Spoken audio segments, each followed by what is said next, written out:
Sveiki! Sākam jaunu sēriju. Siltināšanu sākam ar L-formas plāksnes izmērīšanu, izzāģēšanu un pielīmēšanu.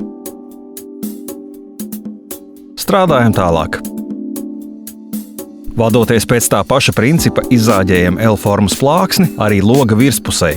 Maza piezīme. Mūsu L-formas plāksne diezgan daudz nosac loga rāmi.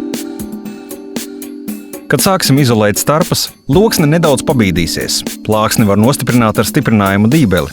Izurbjam caurumu, nostiprinām stiprinājumu dībeli, bet ne līdz pašam galam. Vajag izdarīt tā, lai plāksnes nebīdītos, saglabātos paralēli loga rāmja līnijai un plaknē nesašķobītos. Tālūk, nostiprinām abas plāksnes. Tagad varam turpināt loga ailes siltināšanu. Izmantosim 3 cm biezu vati Fasrock.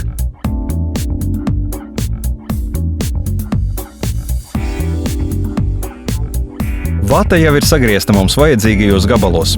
Šeit mums ir 93 cm.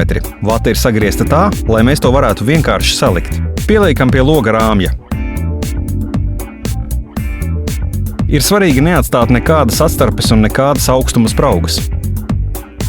Ar zīmuli atzīmējam zāģēšanas līniju.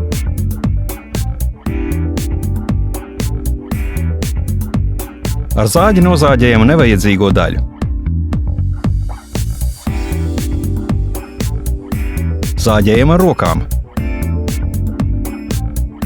Jo platāki zāģi asmeņi, jo labāk. Zāģis mazāk locīsies un varēsiet taisni zāģēt.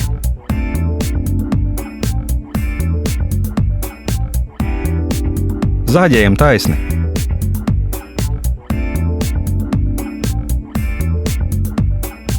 Lūk, izzāģējam vajadzīga izmēra gabalu. Ievietojam vietā. Skaidri redzam, ka mums izdodas tīri labi. Atliek noklāt loksnes sānu ar pirmā kontakta līmes slāni. Tagad varam uzklāt līmi.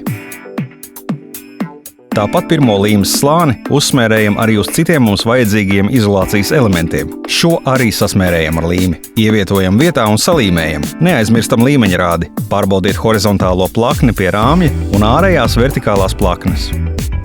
Vēl viens padoms. Ir svarīgi, lai palodzes stūris būtu taisns.